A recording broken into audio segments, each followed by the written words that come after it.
దేవునికి స్తోత్రములు. లైవ్లో యూట్యూబ్లో వీక్షిస్తున్న సహోదరులకు క్రీస్తునామములో వందనములు. ప్రార్థన చేసుకుందాం. పరలోకమందున్న మా తండ్రి, నీ ప్రియకుమారుడు యేసుక్రీస్తునామములో కృతజ్ఞత స్తుతులు స్తోత్రములు చెల్లించుకుంటున్నాం నాయన. ఇంతవరకు సజీవ లెక్కలో ఉంచుకొని నీ కృపలో కాపాడుతూ భద్రపరుస్తూ సజీవులుగా ఉంచి నీ సన్నిధిలోనికి నడిపించి ఈరోజు బైబిల్ తరగతి నేర్చుకుంటుండగా నీ కృపను అనుగ్రహించండి. చెప్తుండగా నాకును వింటున్న సహోదరులకు నీ కృపను అనుగ్రహించి వాక్యానుసారంగా మమ్మల్ని మేము సరిదిద్దుకొని నీకు మహిమ తెచ్చేవారంగా, ఘనత తెచ్చేవారంగా ఉండే ధన్యత భాగ్యం మా అందరికీ నీ అనుగ్రహించమని యేసుక్రీస్తు నామములో ప్రార్థన అడిగి వేడుకుంటున్నాం తండ్రి, ఆమెన్. మరి సహోదరులందరూ ఎలా ఉన్నారు? సంతోషంగా ఆనందంగా ఉన్నారా? మరి సంతోషంగా ఆనందంగా ఉండాలి. ఎందుకు సంతోషంగా ఆనందంగా ఉండాలి?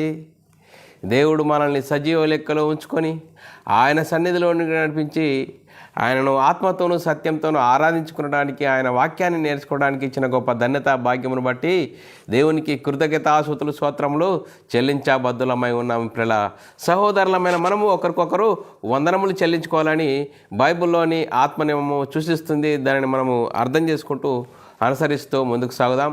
ప్రియులారా, ఈరోజు ధర్మశాస్త్ర సంపూర్ణ వివరణ అనే అంశంలో చెరగా కొనిపోయి మనుషులకు అనుగ్రహించిన ఈవులు పార్ట్ 3గా నేర్చుకుందాం పిల్లరా.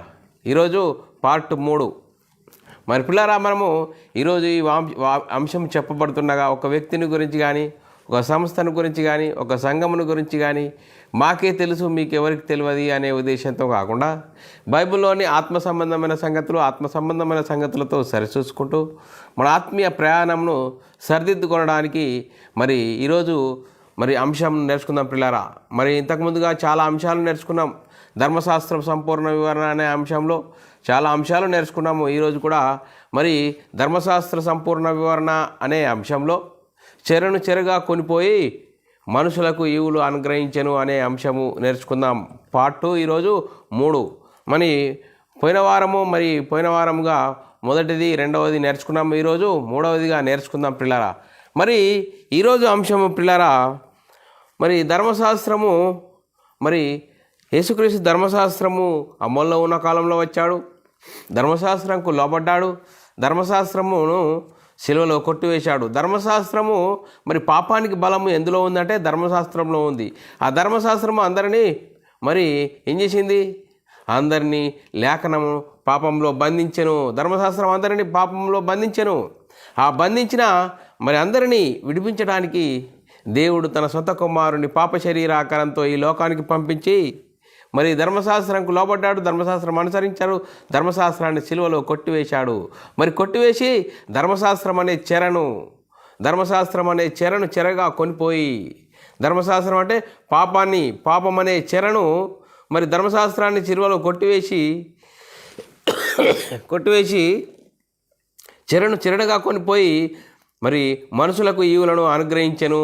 మరి యేసుక్రీస్తు దేవుని కుమారుడు, యేసుక్రీస్తు ప్రభు అని విశ్వసించి యేసుక్రీస్తు నామములో బాప్తిసం పొందడం ద్వారా మరి మనుషులకు అనుగ్రహించే ఈవులు మరి ఈరోజు 3వ పాఠంగా నేర్చుకుందాం పిల్లారా.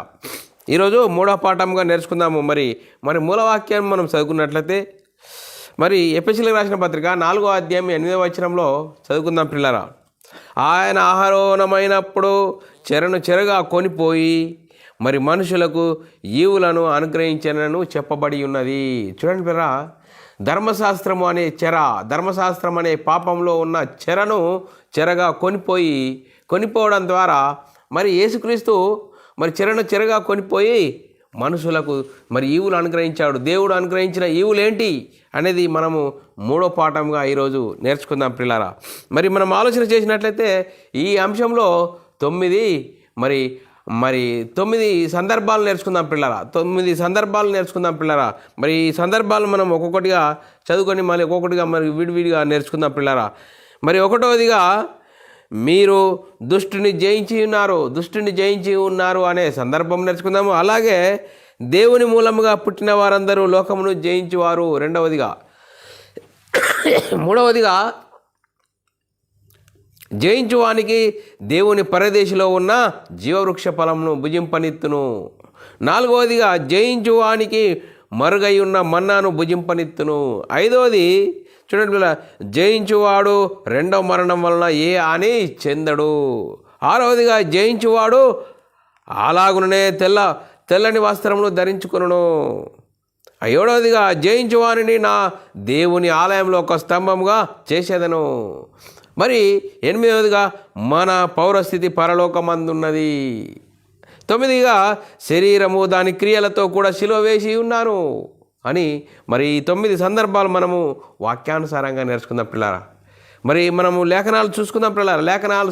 లేఖనాలు బైబిల్లోని ఆత్మ సంబంధమైన సంగతులతో సరిచూసుకుంటూ మన ఆత్మీయ ప్రయాణంలో మనమందరము దేవునికి మహిమ తెచ్చే వారంగాను ఘనత తెచ్చే వారంగా ఉంటూ ముందుకు సాగుదాం పిల్లారా.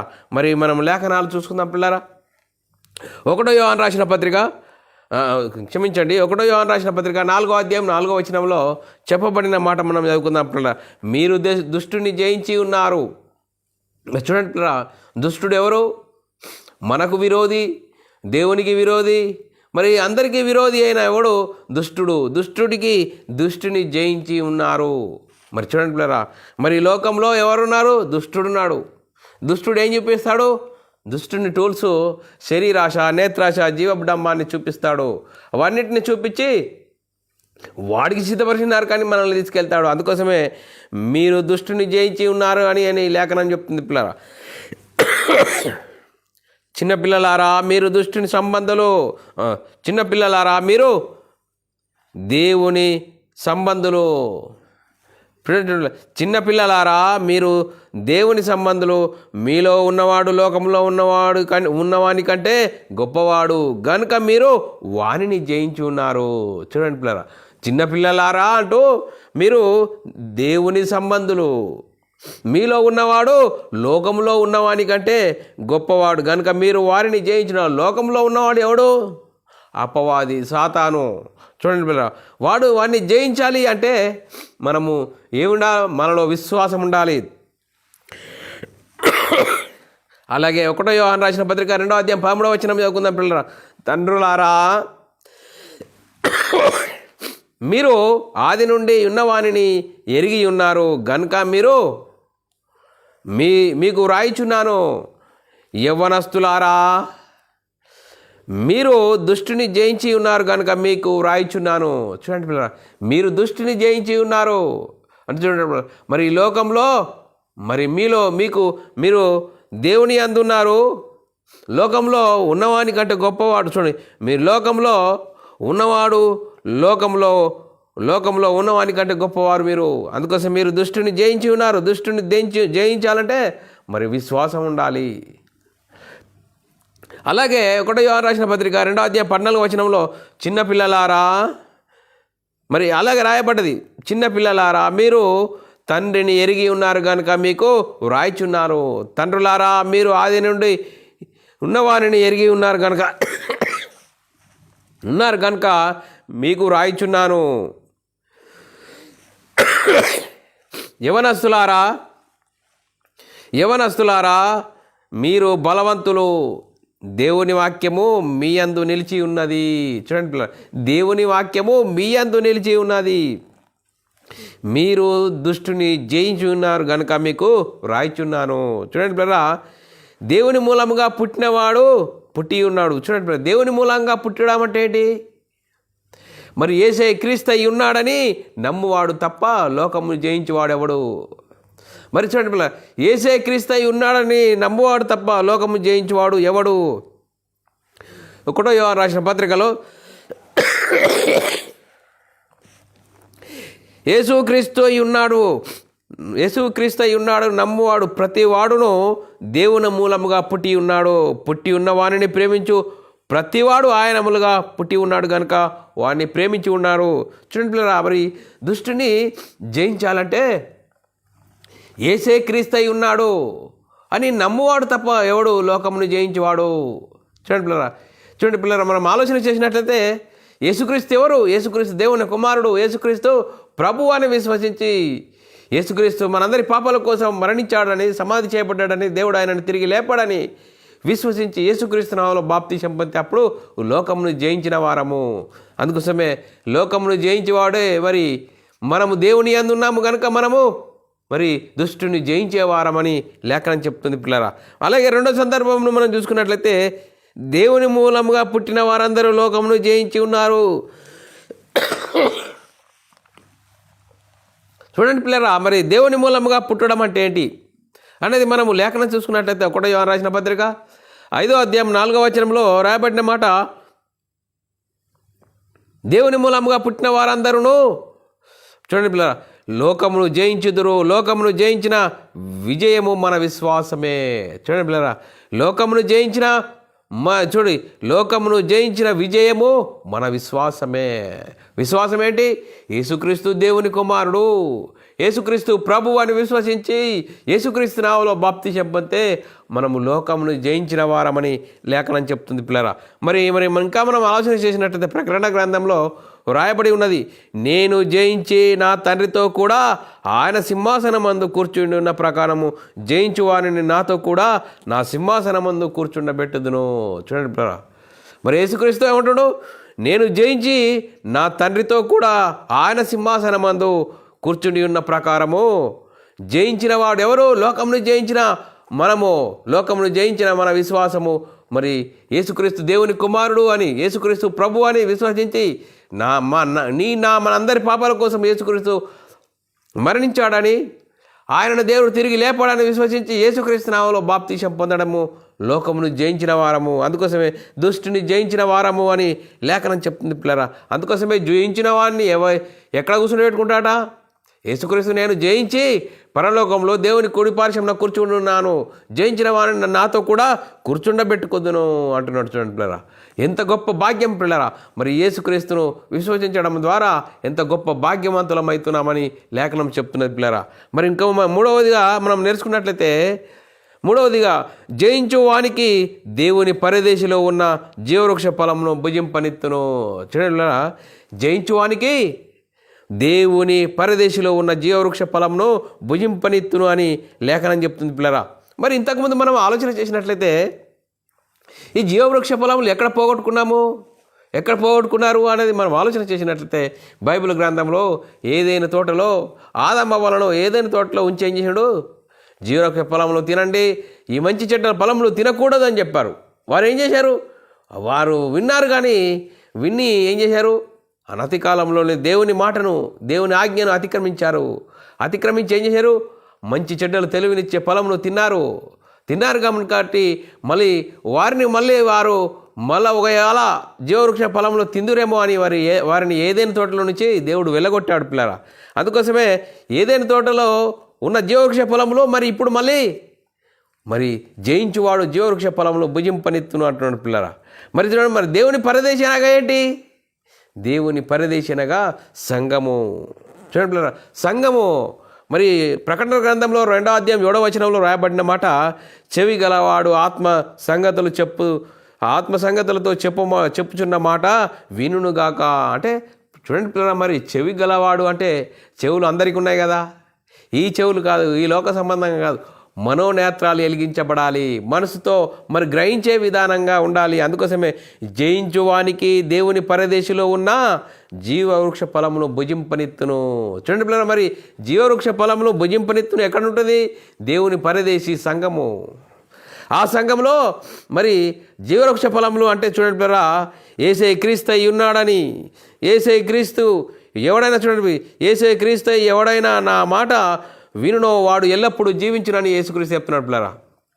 యేసుక్రీస్తు ఎవడైనా నా మాట వినునో వాడు ఎల్లప్పుడూ జీవించును అంటే వాక్యాన్ని, జీవవృక్ష ఫలములు ఏంటి అంటే సంఘంలో దేవుని వాక్యంకు, ఆత్మనియమముకు లోబడి దానిని అనుసరించి జీవిస్తే వాక్య ప్రకారంగా జీవించడము జీవవృక్ష ఫలములు జీవింపనిత్తున్నట్టు ఆ వాక్యమే విశ్వాసులైన మీలో కార్యసిద్ధి కలగజేయును. చూడండి పిల్లరా, సంఘంలో చేరిన మనము సంఘంలో ప్రతి సంఘంలోనికి వచ్చి జీవవాక్యము ఆత్మనియమముకు లోబడి ఆత్మనియమమును అనుసరించి జీవిస్తే ఆ వాక్యమే చూడండి, ఆ వాక్యమే విశ్వాసులైన మీలో కార్యసిద్ధి కలగజేయును.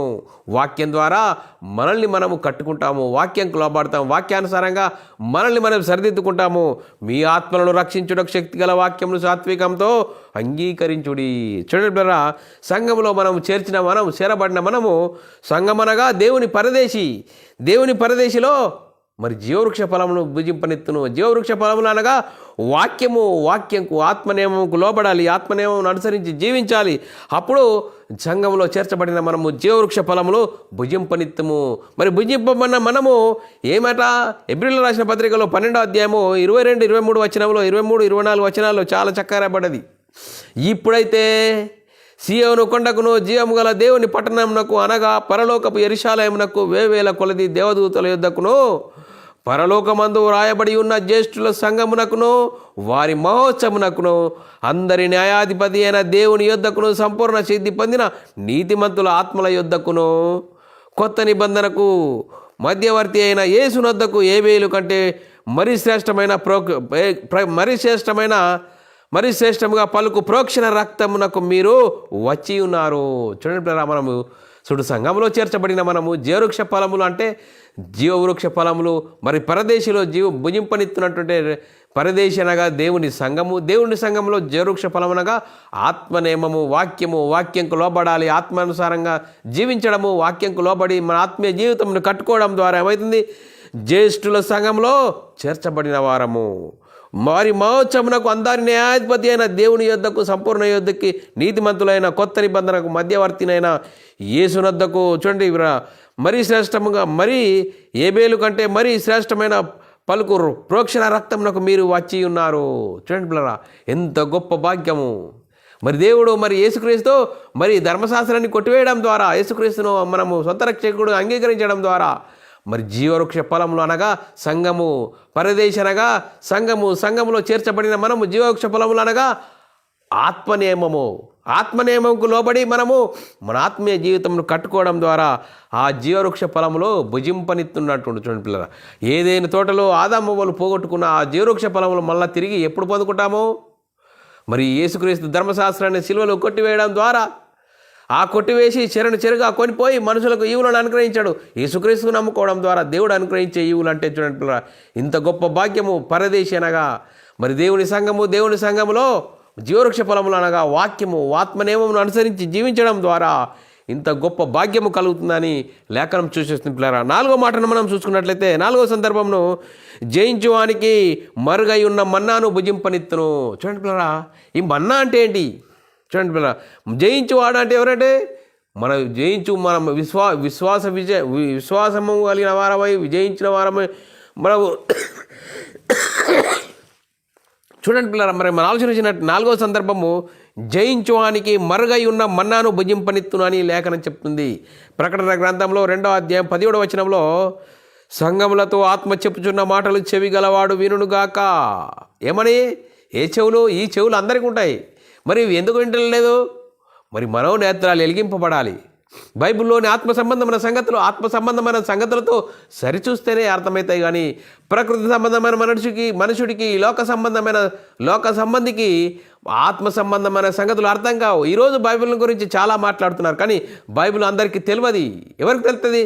మనోనేత్రాలు వెలిగింపబడాలి. యేసుక్రీస్తు దేవుని కుమారుడు, యేసుక్రీస్తు ప్రభువు అని విశ్వసించి యేసుక్రీస్తు నామములో బాప్తిసం పొందిన వారికే బైబిల్లోని ఆత్మ సంబంధమైన సంగతులు అర్థమవుతాయి. అందుకోసమే జయించువానికి మరుగై ఉన్న మన్నాను భుజింపనిత్తును. మన్నా అంటే చూడండి వాక్యాన్ని భుజింపనిత్తును మరియు అతనికి తెల్లరాతినిత్తును. చూడండి పరిశుద్ధతకు పరిశుద్ధతకు తెల్లరానిత్తును. ఆ రాతి మీద చెక్కబడిన యొక్క కొత్త పేరుండును. చూడండి, కొత్త పేరు అనగా చూడండి మహిమ. ఆ మహిమను ఇత్తును పొందిన వానికే కానీ అది ఎవ్వరికి తెలియదు. చూడండి ఎవరైతే బైబిల్ సిద్ధాంత ప్రకారంగా నా పాపల కోసం యేసుక్రీస్తు మరణించాడు, సమాధి చేయబడ్డాడు, తిరిగి లేచాడు, దేవుడు ఆయనను తిరిగి లేపాడని విశ్వసించి యేసుక్రీస్తు నామములో బాప్తిసం పొందుతారో, బైబిల్ సిద్ధాంత ప్రకారంగా యేసుక్రీస్తు నామములో బాప్తిసం పొందుతారో వారికే ఈ మహిమ అనేది అర్థమవుతుందని లేఖనం చాలా చక్కగా చెప్తుంది. పొందిన వానికే కానీ ఎవరికి తెలియదు. చూడండి బైబిల్లోని ఆత్మ సంబంధమైన సంగతులు బైబిల్ సిద్ధాంత ప్రకారంగా మనం తీసుకున్న బాప్తిసాలు సరి అయితే బైబిల్లోని ఆత్మ సంబంధమైన సంగతులు అర్థమైతే అందుకోసమే చెవి గలవాడు వినుగాక.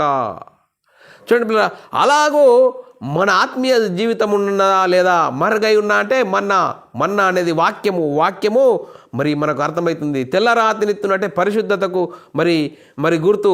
మరి చూడండి కొత్త పేరు అనగా మహిమ. ఆ గుణలక్షణాలు చూడండి, దేవుడు కలిగి ఉన్న గుణలక్షణాలు యేసుక్రీస్తు బయలుపరిచాడు. యేసుక్రీస్తును విశ్వసించిన నీవు నేను మరి క్రీస్తు మహిమను ప్రతిబింబించేలాగా జీవించాలి. అంటే బైబిల్ సిద్ధాంత ప్రకారంగా మనం తీసుకున్న బాప్తీసం ఉంటేనే తప్ప మరి పొందిన వానికే తప్ప మరి ఎవరికి నీ తెలియదు అంటున్నాడు. చూడండి పిల్లరా, మరి ఏం పొందుకున్నామో చూడండి పిల్లరా, బైబిల్లోని ఆత్మ సంబంధమైన సంగతులతో మనము ఆత్మీయ ప్రయాణంలో ఉన్నాము. అందుకోసమే వాక్యానుసారంగా మన ఆత్మీయ జీవితం కట్టుకోవాలి. 5వ సందర్భంలో మనం చూసుకున్నట్లయితే జయించువాడు రెండవ మరణం వల్ల ఏ హాని పొందడు. చూడండి పిల్లరా, మరి ఈ మాట చదువుకున్న ప్రకటన గ్రంథంలో 2వ అధ్యాయం 11వ వచనంలో రాయబడిన మాట, సంగములతో ఆత్మ చెప్పుచున్న మాటలు చెవి గలవాడు వినుగాక. మరి జయించువాడు రెండవ మరణమునకు ఏ హాని చేయడు. చూడండి పిల్లరా, ఈ ప్రకృతి సంబంధమైన మరణం అంటే ఈ శరీర సంబంధమైన మరణం అందరికీ ఉంటుంది. రెండవ మరణం అనగా ఆత్మ మరణము, దేవుని నుండి ఎడబాటు అయ్యే ఆ మరణం అనేది మనము చెందడు అంటున్నాడు పిల్లరా. ఎవరు చెందారు? యేసుక్రీస్తు దేవుని కుమారుడు, యేసుక్రీస్తు ప్రభు అని విశ్వసించి, యేసుక్రీస్తు మనందరి పాపాల కోసం మరణించాడు, దేవుడు ఆయనను తిరిగి లేపడాన్ని విశ్వసించి యేసుక్రీస్తు నామములో బాప్తీసం పొందినవారు మరి రెండవ మరణం వలన ఏ హాని కలగదని లేఖనం చెప్తుంది. ప్రకటన గ్రంథంలో 2వ అధ్యాయం 26వ వచనం, నేను నా తండ్రి వలన అధికారం పొందినట్టు జయించుచు అంతవరకు నా క్రియలు జాగ్రత్తగా చేయువానికి జనుల మీద అధికారం ఇత్తును. చూడండి, ఈ మాటను మనం అర్థం చేసుకున్నట్లయితే నా తండ్రి వలన అధికారము పొందినట్లు యేసుక్రీస్తు తండ్రి వలన అధికారం పొందాడండి.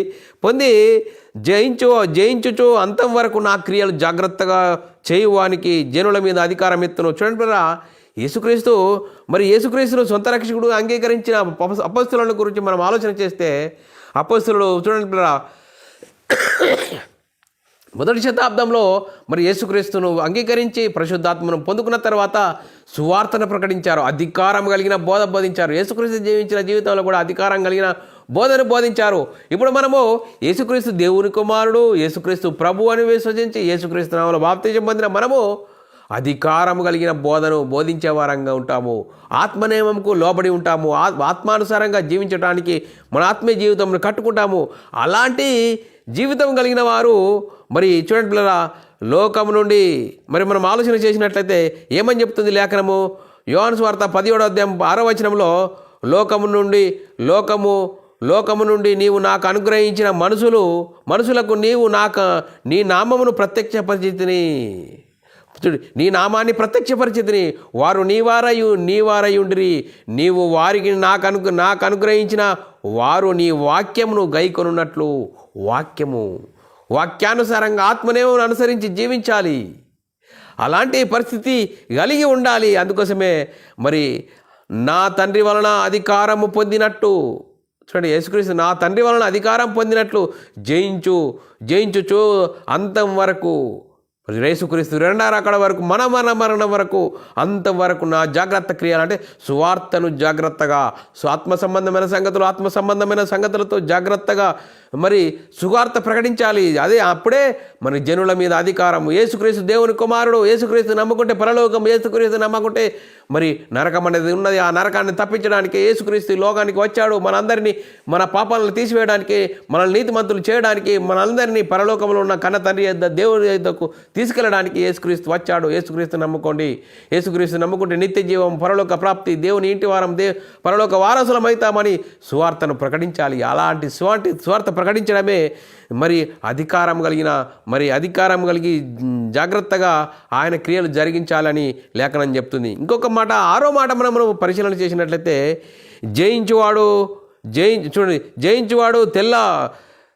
జయించువాడు అలాగూ తెల్ల వస్త్రము ధరించుకొనును. చూడండి ఇది తెల్ల వస్త్రం అంటే పరిశుద్ధతకు గుర్తు అనేది లేఖనము అర్థం చేసుకోవాలి. ప్రకటన గ్రంథంలో 3వ అధ్యాయం 5వ వచనంలో రాయబడిన లేఖనం చదువుకున్నట్లయితే, జయించువాడు అలాగో తెల్లని వస్త్రములు ధరించుకొనును, జీవగ్రంథంలో నుండి అతని పేరు ఎంత మాత్రము తుడుపు పెట్టక. చూడండి, జీవగ్రంథంలో ఎప్పుడు ఉంటుందండి? బైబిల్ సిద్ధాంత ప్రకారంగా యేసుక్రీస్తు దేవుని కుమారుడు, యేసుక్రీస్తు ప్రభువు అని, యేసుక్రీస్తు మనందరి పాపాల కోసం మరణించాడని, దేవుడు ఆయనను తిరిగి లేపాడని విశ్వసించి యేసుక్రీస్తు నామములో బాప్తీసం పొందితే చూడండి, జయించువాడు తెల్లని వస్త్రం ధరించుకొనును, పరిశుద్ధతగా గుర్తు ఆ జీవగ్రంథం నుండి అతని పేరు ఎంత మాత్రము తుడుపు పెట్టను, నా తండ్రి ఎదుట ఆయన దూతల ఎదుటను అతని పేరు ఒప్పుకొందును. చూడండి పిల్లరా, మనకు అనుగ్రహించిన ఆ ఈవులో దాన్ని జాగ్రత్తగా చేయాలి. జాగ్రత్తగా చేస్తే మన పేరు జీవగ్రంథంలో నుంచి తుడిచిపెట్టరు అని చూడండి చెప్తున్నది పిల్ల. జీవగ్రంథంలో నుంచి పెట్టకుండా ఉండాలంటే ఆత్మనియమమును అనుసరించి జీవించాలి. పరిశుద్ధులకు ఒక్కసారి అప్పబెట్టిన బోధ నిమిత్తం మనం పోరాడాలి. మన ఆత్మానుసారంగా మన ఆత్మీయ జీవితంను కట్టుకోవడనప్పుడే ఆ జీవగ్రంథంలో పేరు ఉంటుంది. ఆ పేరు తుడుపు పెట్టకుండా ఉండబడుతుందని లేఖనం చెప్తుంది పిల్లరా. అందుకోసమే ఎవడ మాటగా మనం చూసుకున్నట్లయితే జయించు వాణిని నా దేవుని ఆలయంలో ఒక స్తంభముగా చేసేదును. చూడండి పిల్లరా, దేవుని ఆలయంలో ఒక స్తంభముగా ఉండాలంటే జయించాలి. యేసుక్రీస్తు దేవుని కుమారుడు, యేసుక్రీస్తు ప్రభు అని విశ్వసించి యేసుక్రీస్తు మన అందరి పాపాల కోసము శిలువలో మరణించాడని, సమాధి చేయబడ్డాడని, తిరిగి లేచాడని విశ్వసించి యేసుక్రీస్తు నామములో బాప్తిసం పొందడము లోకమును జయించిన వారము. మరి జయించు వాణిని నా దేవుని ఆలయంలో ఒక స్తంభముగా చేయుదును. ప్రకటన గ్రంథంలో 3:12 రాయబడ్డది. జయించు వాణిని నా దేవుని ఆలయంలో ఒక స్తంభముగా చేసేదను, అందులో నుండి వాడు ఇక మీదట ఎన్నటికి వెలుపటికి పోడు. మరియు నా దేవుని పేరును పరలోకంలో నా దేవుని యొద్ద నుండి దిగి వచ్చుచున్న నూతనమైన యెరూషలేమునకు, నా దేవుని పట్టణమునకు పేరును, నా కొత్త పేరును వాని మీద వ్రాయుదును. చూడండి పిల్లరా, కొత్త పేరు వ్రాయుదును. కొత్త పేరు అనగా మహిమ, గుణలక్షణాలు, ప్రభావము కలిగి ఉండడము. మరి మనం ఆలోచన చేసినట్లయితే మరి ఒక స్తంభముగా చేయుదును అంటే మనం వ్యక్తిగతంగా, మరి దేవుని సంఘము, మనమందరము కూడుకున్నది దేవుని ఆలయము. ఆలయంలో ఒక స్తంభముగా చూడండి, ఆ స్తంభముగా కదిలింపబడిన వారంగా ఉంటామని, ఆత్మనియమంకు లోబడి జీవించిన వారంగా ఉండాలని లేఖనం చెప్తుంది. గలతీల రాసిన పత్రికలో 2:8-9 మరి చెప్పబడుతున్నది పిల్లరా. అనగా సున్నతి పొందిన వారికి అపోస్తులుడు, పౌలు గారు గురించి చెప్తున్నాడు పిల్లరా. సున్నతి పొందిన వారికి అపోస్తులుడవుటకును పేతురునకు సామర్థ్యం కలుగజేసిన వాడి అన్ని జనులకు అపోస్తులుడవుటకు నాకును సామర్థ్యము కలుగజేసినని వారు గ్రహించినప్పుడు వారు ఏమంటున్నాడు, స్తంభములుగా ఎంచబడిన యాకోబు, కేపా, యోహాను అను వారు నాకు అనుగ్రహింపబడిన కృపను కనుగొని మేమును అన్ని జనులకును తాము సున్నతి పొందిన వారికి అపోస్తులుగా ఉండవలనని చెప్పి తమతో పాలివారవుటకు సూచనగా నాకును బర్నబాకు కుడి చేతిని అప్పగించిరి. చూడండి, ఒక స్తంభములుగా ఉన్నారు దేవుని పరిచర్యలో.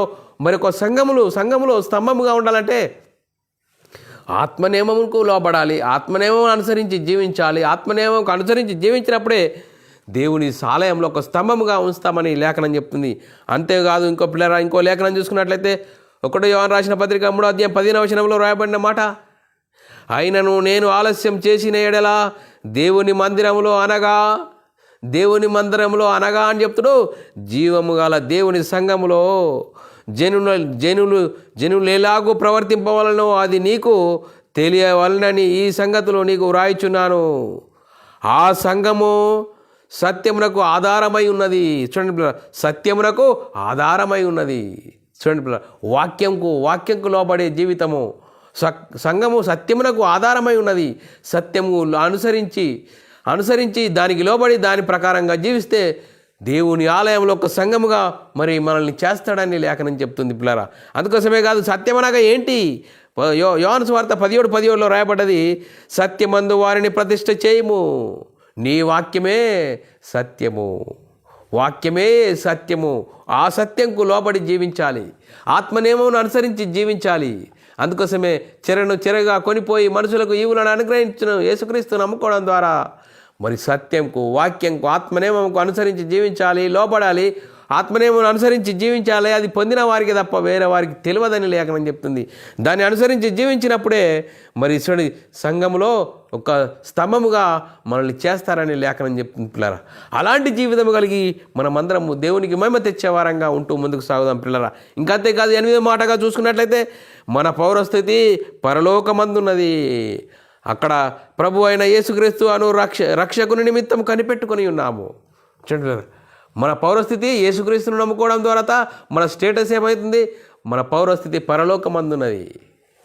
పరలోకమందున్నది అని లేఖనం చెప్తే ఫిలిప్పీయులకు రాసిన పత్రిక 3వ అధ్యాయం 20వ వచనంలో రాయబడిన లేఖనం చదువుకున్నట్లయితే మన పరస్థితి పరలోకమందున్నది. అక్కడి నుండి ప్రభు అయిన యేసుక్రీస్తు అను రక్షకుని నిమిత్తం కనిపెట్టుకొని ఉన్నాము.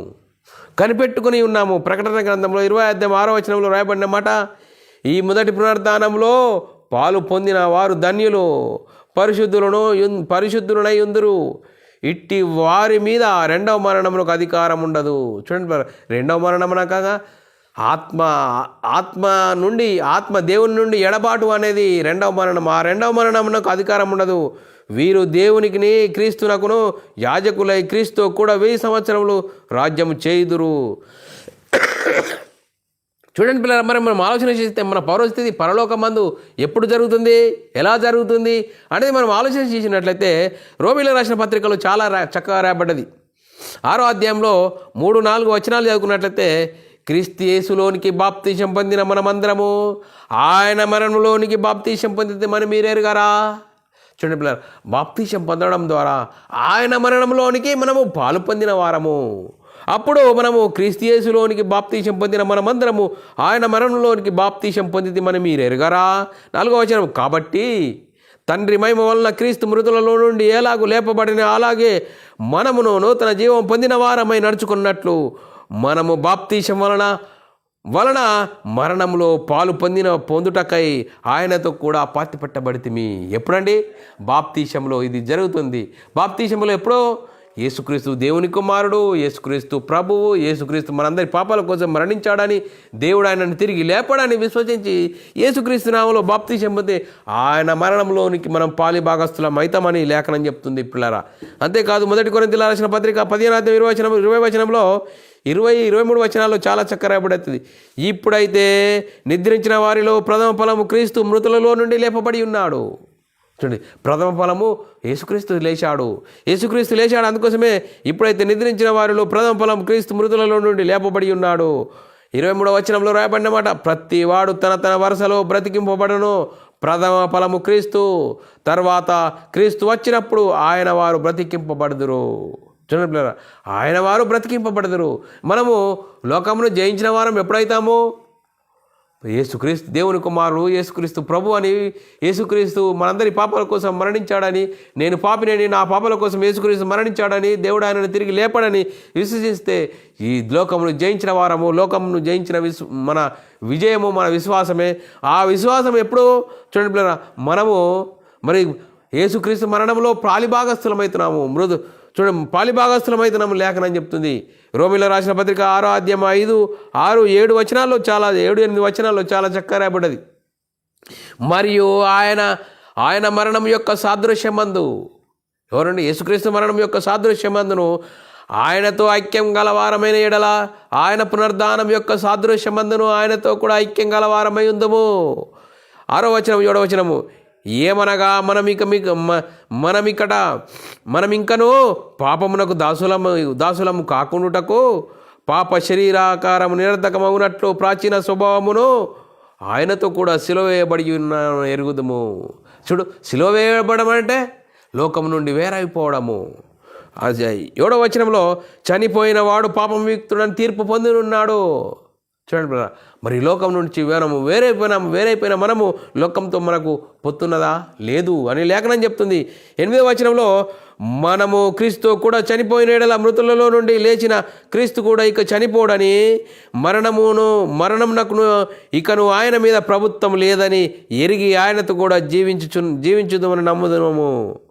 అందుకోసం 10వ వచనం 11వ వచనంలో, ఏలయనగా ఆయన చనిపోవుట చూడగా పాప విషయమై ఒక్క మారే చనిపోయాను, కానీ ఆయన జీవించుట చూడగా దేవుని విషయంలో జీవించుచున్నాడు.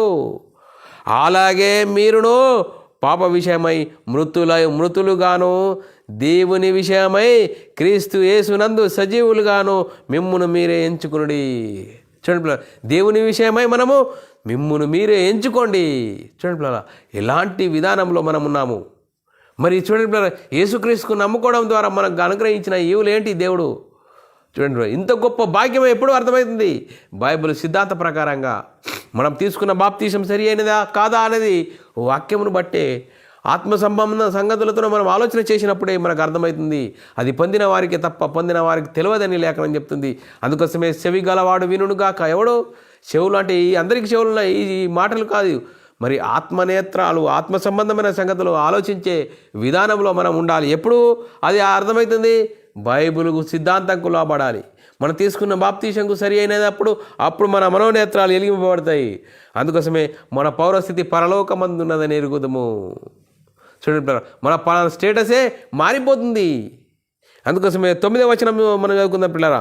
9వ మాటగా శరీరము దాని క్రియలతో కూడా సిలువేయబడి ఉన్నాము. చూడండి పిల్లరా, శరీరము దాని క్రియలతో కూడా సిలువేయబడి ఉన్న రోమీయులకు రాసిన పత్రిక 6వ అధ్యాయం 11వ వచనంలో అలాగైనా ఏమందుము కృప విస్తరింపవలని పాపమందు నిలిచి ఉందమా. చూడండి, పాపము నిలిచి ఉందమా అట్లా అనరాదు. పాపం విషయమై చనిపోయిన మనము ఇక మీదట ఎలాగూ దానిలో జీవించుదము.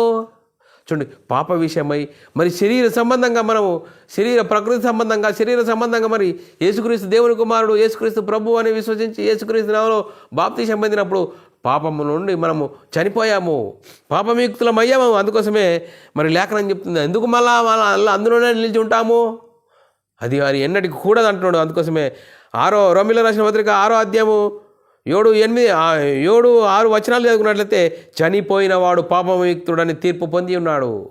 చూడు, తీర్పు అనేది జరిగిపోయింది.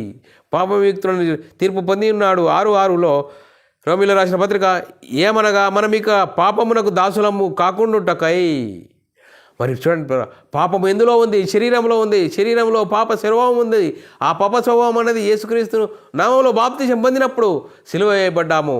అందుకోసమే అందులో ఎందుకుంటామో ఉండము. అందుకోసమే 6వ అధ్యాయము 6వ వచనంలో, ఏమనగా మనం ఇక పాపమునకు దాసులము కాకుండాటకు పాప శరీరాకారం నిరర్ధకమైనట్లు మన ప్రాచీన స్వభావము ఆయనతో కూడా సిలువేయబడి ఉన్నాము. అందుకోసమే సిలువేయబడి ఉన్నాము. మరి చూడండి, 6వ అధ్యాయము గలతీయులకు రాసిన పత్రిక 6వ అధ్యాయం 14వ వచనంలో, అయితే మన ప్రభు అయిన యేసుక్రీస్తు సిలువ యందు తప్ప మరి దేని యందు అతిశయించుట నాకు దూరం అవును గాక. దాని వలన నాకును లోకమునకు నేను సిలువ వేయబడి ఉన్నాను. చూడండి, శరీర సంబంధంగా పాప స్వభావం శరీరంలో ఉంది. ఆ శరీర స్వభావాన్ని సిలువ వేసి ఉన్నాను. చూడండి, లోకానికి దూరమైపోయాను అంటున్నాడు పౌలు గారు. చూడండి, ఇలాంటి జీవితం కలిగినప్పుడే మనము చెరుగా కొనిపోయి మనుషులకు ఈవులు అనుగ్రహించి యేసుక్రీస్తు నమ్ముకోవడం తర్వాత గొప్ప ఈవులు అనేది మనకు అర్థమవుతుంది పిల్లరా. అందుకోసమే గలతీయులకు రాసిన పత్రిక 2వ అధ్యాయం 20వ వచనంలో 2వ అధ్యాయం 20వ వచనంలో, నేను క్రీస్తు కూడా సిలువ వేయబడి ఉన్నాను. పౌలు అంటుడు, నేను క్రీస్తు కూడా సిలువ వేయబడి ఉన్నాను, ఇకను జీవించువాడను నేను కాను. చూడండి పిల్లరా, పౌలు గారు, నేను సిలువ వేయబడి ఉన్నాను, ఇకను జీవించువాడను నేను కాను, క్రీస్తే నాయందు జీవించుచున్నాడు. చూడండి పిల్లరా, పౌలు గారి జీవితం అద్భుతంగా దేవుడు వాడుకున్నాడు. ఆత్మనేమకు లోబడ్డాడు, అనుసరించి దేవుని వాక్యాన్ని అనేకులకు ప్రకటించాడు, సువార్త ప్రకటించాడు. అందుకోసమే జీవించున్న క్రీస్తే నాయందు జీవించుచున్నాడు. నేనిప్పుడు శరీరమందు జీవించుచున్న జీవితము నన్ను ప్రేమించి నా కొరకు తన్ను తాను అప్పగించుకున్న దేవుని కుమారుని అందరి విశ్వాసం వల్లనే జీవించుచున్నాను అంటున్నాడు. చూడండి, దేవుని కుమారుని అందే జీవించాలి. ఇప్పుడు మన కొరకు కాక క్రీస్తు కొరకే మన బ్రతుకును మరి సువార్తను ప్రకటించడానికి, ఆత్మనే అనుసరించి జీవించడానికి, దానిని లోబడి అనుసరించి జీవించి ప్రకటించడానికే దేవుడిచ్చిన గొప్ప ధన్యత. యేసుక్రీస్తు ద్వారా మనకు దేవుడిచ్చిన గొప్ప ధన్యతను బట్టి ఆ ఈవులను మనము అర్థం చేసుకొని జీవించి మనమందరము దేవునికి మహిమ తెచ్చేవారంగాను ఘనత తెచ్చేవారంగా ఉంటూ ముందుకు సాగుదాం పిల్లరా. అలాగే 2 కొరింథీయులకు రాసిన పత్రిక 5వ అధ్యాయం 15వ వచనంలో మాట చదువుకుందాం పిల్లరా. జీవించు వారిక మీదట తమ కొరకు కాక. చూడండి పిల్లరా, యేసుక్రీస్తును సొంత రక్షకుడుగా అంగీకరించిన మనము జీవించు వారిక మీదట తమ కొరకు కాక తమ నిమిత్తము మృతి పొంది తిరిగి లేచిన వాని కొరకే జీవించుటకు ఆయన అందరి కొరకు మృతి పొందినని నిశ్చయించుకొనిచున్నాము. చూడండి పిల్లరా, ఇప్పుడు మనము జీవించే జీవితం ఏంటి? క్రీస్తు కొరకు. క్రీస్తు సువార్త కొరకు సువార్తను క్రీస్తు మహిమలో ఉన్న మనము ఆ మహిమను అనేకులకు పంచాలి, ప్రకటించాలి, వాక్యము అనుసరించి జీవించాలి, వాక్యంకు లోబడాలి, వాక్యానుసారంగా మన ఆత్మీయ జీవితం కట్టుకోవాలి. మనం ఆత్మానుసారంగా జీవించి ఆత్మనియమమును అనుసరించి జీవించి ఆత్మనియమమును అనేకులకు ప్రకటించడానికి ఆ గొప్ప భాగ్యాన్ని, గొప్ప మహిమలో ఉన్న క్రీస్తు మహిమలో ఉన్న భాగ్యాన్ని అనేకులకు పంచాలంటే మన సహోదరులను ఎప్పుడు ప్రేమించాము, సువార్తను ప్రకటించాలి. అగ్నిలో నిన్న లాగినట్లు కొందరినైనా మరి సువార్తను ప్రకటించాలి. ఆ సువార్త ప్రకటించడమే మనకు గొప్ప భాగ్యము. ఆ భాగ్యాన్ని ఎవరైతే యేసుక్రీస్తు సర్వలోకానికి వెళ్ళి సర్వసృష్టికి సువార్తను ప్రకటించడం ద్వారా ఎవరైతే యేసుక్రీస్తు దేవుని కుమారుడు, యేసుక్రీస్తు ప్రభు అని విశ్వసించి యేసుక్రీస్తు నామములో బాప్తిసం పొందుతారో మరి మనము లోకం నుండి వేరైపోతాము. లోకమును జయించిన విశ్వాసం మన విజయమే. చూడండి పిల్ల, ఆ విజయమును మనము జీవిస్తే, అలాంటి జీవితం జీవిస్తే దేవుడు అనుగ్రహించే ఈవులు మనకు అర్థమవుతాయి. అది పొందిన వారికి తప్ప ఇంకా ఎవరికి తెలియదని లేఖనం చెప్తుంది. చూడండి పిల్ల, ఎంత గొప్ప భాగ్యము. ఆ భాగ్యమును మనకు ఎప్పుడు అర్థమవుతుందంటే బైబిల్ సిద్ధాంత ప్రకారంగా మనం తీసుకున్న బాప్తిసాలు సరి అయిన ఉండాలి. బైబిల్ సిద్ధాంతం ఏం చెప్తుంది? యేసుక్రీస్తు ఎవరండి? యేసుక్రీస్తు దేవుని కుమారుడండి. యేసుక్రీస్తు ఎందుకు వచ్చాడండి? యేసుక్రీస్తు మనందరి పాపాలను తీసివేయడానికి, యేసుక్రీస్తు అందరినీ మా పాపంలో నుండి పాపాలు తీసివేసి నీతిమంతులుగా చేయడానికి, తండ్రి యొద్దకు తీసుకెళ్ళడానికి వచ్చాడండి. యేసుక్రీస్తు అందరినీ పాపాలను తీసివేయడానికి యేసుక్రీస్తు ధర్మశాస్త్రాన్ని సిలువలో కొట్టి చెరగా కొనిపోయాడు. చూడండి, పాపానికి బలం ఎందులో ఉంది? ధర్మశాస్త్రంలో ఉంది. ఆ ధర్మశాస్త్రం అందరినీ పాపంలో బంధించింది. ఆ బంధించిన వారిని విడిపించడానికి యేసుక్రీస్తు ఈ ధర్మశాస్త్రంకు లోబడి ఉన్నాడు. ధర్మశాస్త్రం అమలు ఉన్న కాలంలో వచ్చాడు, ధర్మశాస్త్రంకు లోబడ్డాడు, ధర్మశాస్త్రాన్ని సిలువలో కొట్టివేశాడు, చెరగా కొనిపోయి మరి మనుషులకు దేవుడు ఈవులను అనుగ్రహిస్తున్నాడు. ఈవులు యేసుక్రీస్తుకు నమ్ముకోవడం తర్వాత ఆ ఈవులేంటి? ఆత్మ సంబంధమైన సంగతులు అర్థమవుతాయి. జయించువానికి చూడండి, తెల్ల రాతినిత్తును, మరి కొత్త పేరు పెడుతును, మన్నాను భుజింపనిత్తును, జీవవృక్ష ఫలమును భుజింపనిత్తును అన్నాడే. ఏంటి ఇవి? చూడండి పిల్ల, ఇది బైబిల్ సిద్ధాంత ప్రకారంగా బైబిల్లోని ఆత్మ సంబంధమైన సంగతులతో సరిచూసుకున్నప్పుడు మరి మనోనేత్రాలు వెలిగింపబడతాయి. అప్పుడు బైబిల్ అర్థమవుతుందండి. బైబిల్ గురించి లోకంలో చాలామంది మాట్లాడుతున్నారు, కానీ బైబిల్ అందరికీ అర్థం కాదని లేఖనం చెప్తుంది. బైబిల్లోని ఆత్మ సంబంధమైన సంగతులతో సరిచూసుకున్నప్పుడే అవి బైబిల్ అర్థమవుతుందని చెప్తుంది పిల్లరా. చూడండి పిల్లరా, మరి చెరగా కొనిపోయి, అనగా ఏంటి? ధర్మశాస్త్రము. మరి ఆ పాపానికి బలం ధర్మశాస్త్రంలో ఉంది. ఆ పాపాన్ని తీసివేశాడు, చెరగా కొనిపోయాడు, ధర్మశాస్త్రాన్ని శిలువలో కొట్టివేశాడు. చూడండి పిల్లల, ధర్మశాస్త్రాన్ని శిలువలో కొట్టివేయడం తర్వాత ఆ బైబిల్లోని ఆత్మ సంబంధమైన సంగతులు అర్థమవుతాయి. ఇప్పుడు ధర్మశాస్త్రం శిలువలో కొట్టివేయడం తర్వాత యేసుక్రీస్తు మరణించాడు, సమాధి చేయబడ్డాడు, 3వ రోజున తిరిగి లేచి పరలోకానికి వెళ్ళి పరలోకంలో పరిశుద్ధాత్మను పంపించి ఆ పరిశుద్ధాత్మను పొందుకున్న 12 మంది యేసుక్రీస్తు మరణ సమాధి పునరుద్ధానం గురించి సువార్తను ప్రకటించారు.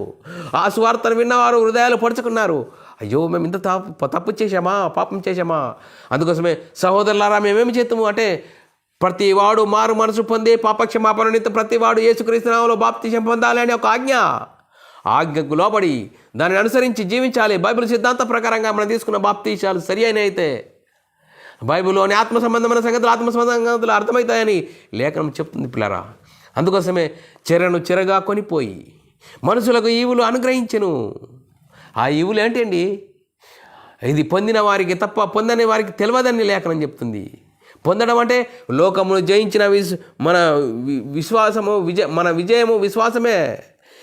విజయం ఏంటి? చూడండి పిల్లరా, యేసుక్రీస్తు ఎవరండి? యేసుక్రీస్తు దేవునితో పరలోకంలో సమానుడుగా ఉన్న ఆయన మనందరి కోసము తన్ను తాను రిక్తునిగా చేసుకొని ఈ లోకానికి వచ్చి మనందరినీ ధనవంతులు చేయాలని ఆయన తన్ను తాను రిక్తునిగా చేసుకొని ధర్మశాస్త్రం శిలువలో కొట్టివేశాడండి. ధర్మశాస్త్రాన్ని శిలువలో కొట్టివేసి ధర్మశాస్త్ర కాలంలో వచ్చాడు, ధర్మశాస్త్రానికి లోబడ్డాడు, ధర్మశాస్త్రం అనుసరించాడు, ధర్మశాస్త్రాన్ని కొట్టివేసి మరణించాడు, సమాధి చేయబడ్డాడు. లేఖనాల ప్రకారం 3వ దినమున తిరిగి లేచి పరలోకానికి వెళ్ళి పరలోకంలో పరిశుద్ధాత్మను పంపిస్తే ఆ పరిశుద్ధాత్మను పొందుకున్న 12 మంది యేసుక్రీస్తు మరణ సమాధిని గురించి, మరణ పునరుద్ధానం గురించి సువార్తను ప్రకటించారు. ఆ సువార్తను విన్నవారు హృదయాల్లో పొరుచుకున్నారు. చూడండి, అప్పుడు సహోదరులారా, మేమేమి చేస్తామంటే, ప్రతి వాడు మారు మనసు పొంది పాపక్షమాపణ నిమిత్తం ప్రతి వాడు యేసుక్రీస్తు నామములో బాప్తిసం పొందాలి. ఆ బాప్తిసం పొందడం ద్వారా మన మనోనేత్రాలు వెలిగింపబడతాయి. బైబిల్లోని ఆత్మ సంబంధమైన సంగతులు అర్థమవుతాయి. అందుకోసమే ఆత్మ సంబంధమైన సంగతులు చెవి గలవాడు వినుగాక అంటే మరి మనోనేత్రాలు ఎలిగింపబడితేనే బైబిల్లోని ఆత్మ సంబంధమైన సంగతులు అర్థమవుతాయి, లేకుంటే అది అపార్థమవుతాయి, అర్థం కావు. బైబిల్లో ఉన్న సందర్భానుసారంగా మనం ఆలోచించి అర్థం చేసుకొని జీవించినప్పుడే అర్థమవుతుంది. అందుకోసమే చెరగా కొనిపోయి మనుషులకు ఈవులను అనుగ్రహించెను. ఈరోజు మరి 9 సందర్భాలు మనం నేర్చుకున్నాం. దేవుని చిత్తం అయితే మలచే వారము మరి ఇంకో సందర్భంతో నేర్చుకుందాం పిల్లారా. అందుకోసమే ఎఫెసీయులకు రాసిన పత్రిక 4వ అధ్యాయం 8వ వచనం చదువుకొని ముగిద్దాం పిల్లారా. అందుచేత ఆయన ఆరోహణమైనప్పుడు చెరగా కొనిపోయి మనుషులకు ఈవులను అనుగ్రహించనని చెప్పబడి ఉన్నది. చూడండి పిల్లరా, చెర అనగా ధర్మశాస్త్రం అనే పాపం అనే చెర. ఈ పాపం అనే చెరను కొనిపోయి మరి యేసుక్రీస్తు శిలువలో మరణించాడు, సమాధి చేయబడ్డాడు, 3వ రోజున తిరిగి లేచి పరలోకానికి వెళ్ళి పరలోకంలో ఉన్న పరిశుద్ధాత్మను పంపితే ఆ పరిశుద్ధాత్మను పొందుకున్న 12 మంది యేసుక్రీస్తు మరణ సమాధి పునరుద్ధానం గురించి సువార్తను ప్రకటించారు. ఆ సువార్తకు లోబడ్డవారు రక్షణ పొందారు. సువార్త పొందిన వారి సువార్తను విని మరి ఆ వాక్యానుసారంగా జీవించిన వారు మరి ఆత్మానుసారంగా జీవించడము, మరి ఆ మనుషులు దేవుడు అనుగ్రహించే ఈవులు మనకు అర్థమవుతాయి. దాని ప్రకారంగా మనం జీవిస్తాం. మనం అందరము దేవునికి మహిమ తెచ్చేవారంగాను ఘనత తెచ్చేవారంగా ఉంటూ ముందుకు సాగుదాం పిల్లారా. అందుకోసమే చెరగా కొనిపోయి మనుషులకు ఈవులను అనుగ్రహించను. అది పొందిన వారికి తప్ప పొందిన వారికి తెలియదని లేఖనం చెప్తుంది పిల్లారా. అలాంటి జీవితం కలిగి మనము విన్న వాక్యాన్ని మన ఆత్మీయ జీవితంను కట్టుకుంటూ వాక్యానుసారంగా జీవిద్దాం పిల్లారా. ఇంతవరకు చెప్పబడిన లేఖనం ప్రతి ఒక్కరి హృదయంలో నీరు గట్టి ఫలింపజేయను గాక. ఆమెన్. అందరికీ వందనములు, దేవునికి స్తోత్రాలు. ప్రార్థన చేసుకుందాం పిల్లారా. పరలోకమందున్న మా తండ్రి, నీ ప్రియకుమారుడు యేసుక్రీస్తు నామములో కృతజ్ఞతాస్తుతులు స్తోత్రం చెల్లించుకుంటున్నాం నాయన. ఇంతవరకు సజీవ లెక్కలో ఉంచుకొని నీ కృపలో కాపాడుతూ భద్రపరుస్తూ మరి చెరగా కొనిపోయి మనుషులకు ఈవులను అనుగ్రహించే 3వ పాఠంగా నేర్చుకోవడానికి కృప చూపినందుకు స్తోత్రాలు. విన్న వాక్యాన్ని విడిచిపెట్టకుండా విన్న మాటల ప్రకారం ఆత్మీయ జీవితంలో కట్టుకొని నీకు మహిమ తెచ్చేవారంగా ఘనత తెచ్చేవారంగా ఉండే ధనత భాగ్యం అందరికీ అనుగ్రహించినందుకు కృతజ్ఞతాస్తుతులు స్తోత్రం చెల్లించుకుంటూ యేసుక్రీస్తు నామములో ప్రార్థన అడిగి వేడుకుంటున్నాం తండ్రి. ఆమెన్. సహోదరులారా, ఇలాంటి అంశాలు వినాలనుకుంటున్నారా? మరి యూట్యూబ్లో చర్చ్లో BW అకాడమీ ఛానల్ సబ్స్క్రైబ్ చేసుకోండి. అలాగే Bible wisdom academy channel subscribe చేసుకోండి. మీరు వినండి, అనేకులకు షేర్ చేయండి. మరి మీ వ్యక్తిగత ప్రార్థనలో మా పరిచర్య ప్రార్థనలో జ్ఞాపకం చేసుకోవాల్సినదిగా క్రీస్తు ప్రేమను బట్టి బతిమాలుకొంచున్నాను. అందరికీ వందనములు, దేవునికి స్తోత్రములు.